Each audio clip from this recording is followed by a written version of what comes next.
Hey there, how you doing? Charlie Winters here with horse racing tips for Wednesday, the 12th of June.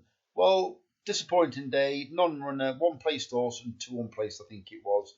£5 on, 76 pence back. Not so good. Well, I had a quick look through the card and on Wednesday, and I'll be honest, the meetings on Wednesday are kind of my I don't particularly get a great. Well, I won't say look. It's just that I never feel positive at these meetings. Yarmouth, Hamilton, and Fontwell are all meetings that I generally avoid. But I fancied a bet, and there are four horses that I fancy. Two of them I'm quite strong on, and two of them are quite interesting. So let me get into it. So originally I was going to have two 5 pence. Sorry, no, I was going to have. Forget that.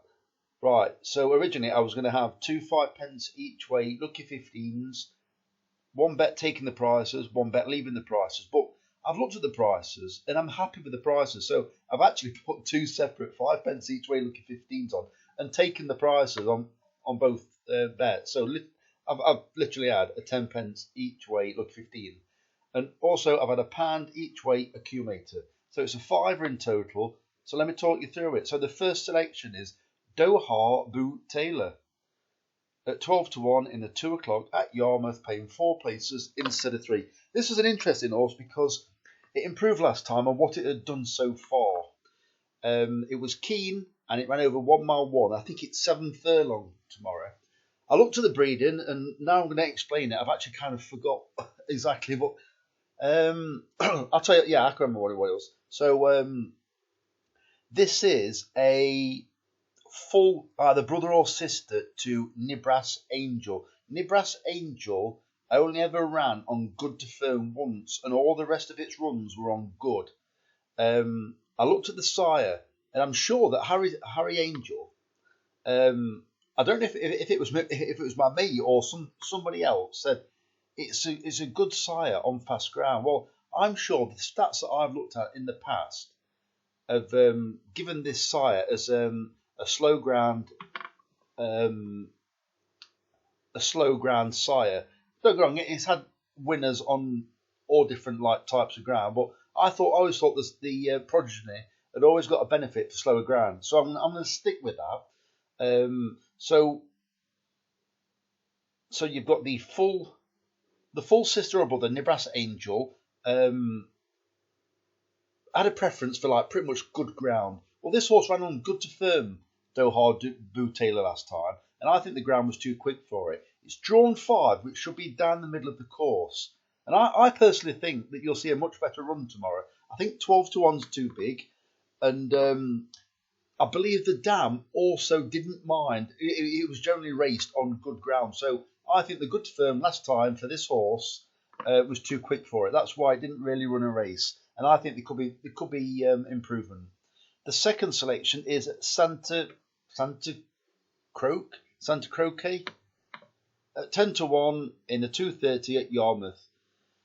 So this is so-called the outsider of 2 for the Michael Starr and Sheedley Park Racing. Well, I think the other one is called something like Inherit or Inherent. I think it's Inherit. Well, that horse achieved far less than this horse. This horse achieved a racing post rating of 60-something, which puts it right up there with the horses that have ran so far. I think it's quite interesting the fact that Safi Osborne rode it as a 2-year-old I think it was towards the back end of last year.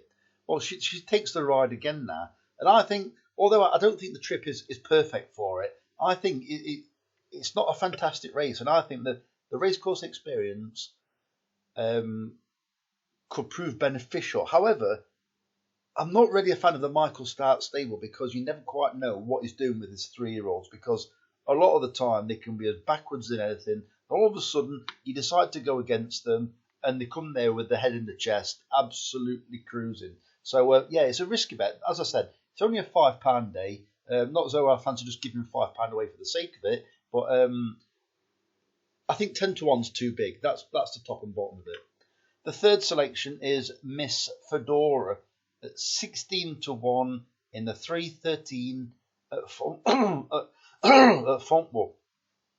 And I've actually forgot why I picked this, and I'm not going to go into the race card and look why, but I fancy all four. It was Doe Harbour Taylor and the last horse the strongest, because the last horse is a nap of the day. That is correct. I have gone for the last horse as a nap of the day, which I haven't revealed yet. It's got, I think it aims Isabella Ryder claiming 10. Right. And the horse he is a cracker at 5-1 in the 3:43 at Fontwell, paying 4 places instead of 3.